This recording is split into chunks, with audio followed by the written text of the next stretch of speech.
दोस्तों, जिस घड़ी का इंतज़ार पिछले 40 सालों से था, वो आज आखिरकार आ ही गई है। ये खबर भारत के डिफेंस इतिहास की सबसे बड़ी और सबसे ज़्यादा खुशी देने वाली खबर है। इतनी बड़ी कि आज तक शायद ही कोई ऐसी गुड न्यूज़ आई हो, जिसने इतना सुकून दिया हो। और सबसे ख़ास बात यह है कि ये खबर किसी मीडिया चैनल ने नहीं दी, ना ही किसी डिफेंस एक्सपर्ट ने लीक की, बल्कि खुद हमारे देश के रक्षा मंत्री श्री राजनाथ सिंह ने इसे ऑफिशियली इसका ऐलान किया है। अब आप सोच रहे होंगे कि भैया खबर क्या है? तो दोस्तों, आज की इस वीडियो में हम आपको पूरी खबर बताने वाले हैं। चलिए वीडियो को शुरू करते हैं।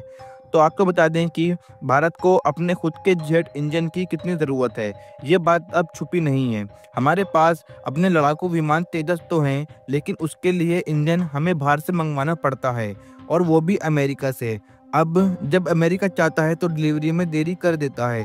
इसके कारण क्या होता है कि हमारी फैक्ट्री एचएएल में दर्जनों तेजस विमान बनकर तैयार खड़े हैं, लेकिन इंजन न होने की वजह से वह उड़ान नहीं भर पा रहे हैं। अब सोचिए कितनी अजीब बात है कि हमारे देश के पास विमान तो हैं, लेकिन इंजन नहीं है, और मजबूरी से हमारी एयरफोर्स आज भी 60 साल पुराने मिग 21 जैसे प्लेन उड़ा रही है। इतना ही नहीं, हर महीने एक न एक विमान क्रैश हो रहा है और हमारे बहादुर पायलट शहीद हो रहे हैं। ये हालात बदले जा सकते थे अगर हमारे पास अपने जेट इंजन होते। हमने कोशिश तो की थी, कावेरी इंजन नाम का प्रोजेक्ट शुरू भी किया था करीब 30 साल पहले, लेकिन वो अब तक पूरा नहीं हो पाया। और यकीन मानिए, जेट इंजन बनाना कोई बच्चों का खेल नहीं है। इस धरती पर आज तक सिर्फ 5 देश ही हैं जो ये काम कर पाए हैं: अमेरिका, रूस, फ्रांस, ब्रिटेन और चीन। अब भारत छठा देश बनने जा रहा है, और यही वो खुशखबरी है जो राजनाथ सिंह जी ने ऐलान किया है कि भारत और फ्रांस की कंपनी सैफरान मिलकर एक नया पावरफुल जेट इंजन बनाएंगे।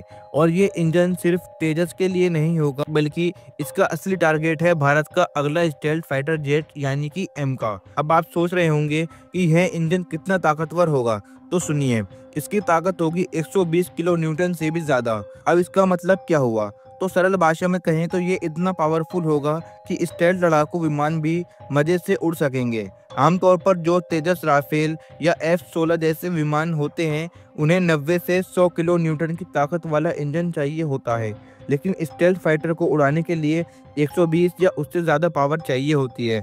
अब सोचिए, अगर ये इंजन भारत में बनने लगे तो फिर हमें ना अमेरिका की ज़रूरत पड़ेगी, ना रूस की, और ना ही फ्रांस की। हम आत्मनिर्भर बन जाएंगे। तो सवाल ये उठता है कि हम ये इंजन फ्रांस के साथ मिलकर क्यों बना रहे हैं? आखिरकार इसको हम अकेले क्यों नहीं बना सकते? तो भाई, बात ये है कि अकेले बनाएंगे तो 2040 तक हमें इंजन मिलेगा, क्योंकि इसके लिए जो टेक्नोलॉजी चाहिए, जिसे मेटलर्जी कहते हैं, वो बहुत ही हाई लेवल की चीज़ है। इसे डेवलप करने में चीन जैसे देश को सालों लग गए, और अगर इसको हम आज से शुरुआत करते हैं तो कम से कम 10 साल का वक्त इसमें लग जाएगा, और तब जाकर इंजन बन पाएगा। इसीलिए सरकार ने बहुत ही समझदारी से फैसला लिया है कि फ्रांस की सैफरान कंपनी के साथ मिलकर कोलैबोरेशन किया जाए, और भारत पैसा लगाएगा, कुछ कंपनियां टेक्नोलॉजी डालेगा, फ्रांस अपनी टॉप क्लास टेक्नोलॉजी और मेटलर्जी देगा, और मिलकर हम एक ऐसा इंजन बनाएंगे जो न सिर्फ तेजस मार्क 2 को उड़ाएगा, बल्कि हमारे स्टेल्थ प्रोजेक्ट एम का के लिए भी तैयार होगा। अब इसमें सबसे बड़ी बात आती है इस प्रोजेक्ट की टाइमलाइन की। तो अगर सब कुछ प्लान के हिसाब से चला तो ये इंजन 2028 से लेकर 2029 के बीच बनकर तैयार हो जाएगा, और 2030 तक हम इसे इस्तेमाल करना भी शुरू कर देंगे।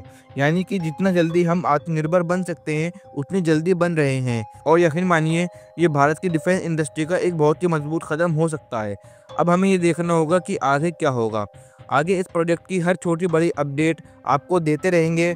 कब इसका पहला टेस्ट होगा, कब इसे प्लेन में लगाया जाएगा, और सबसे पहले कौन सा विमान इसे उड़ाएगा, सब कुछ इसी चैनल पर आपको मिल जाएगा। तो अगर आप भी इस गौरवशाली सफ़र का हिस्सा बनना चाहते हैं तो अभी हमारे चैनल यम न्यूज़ को सब्सक्राइब कर लीजिए, और बेल आइकन ज़रूर दबाएं ताकि अगली अपडेट आपसे मिस ना हो। अब मिलते हैं अगली वीडियो में, तब तक के लिए जय हिंद, जय भारत।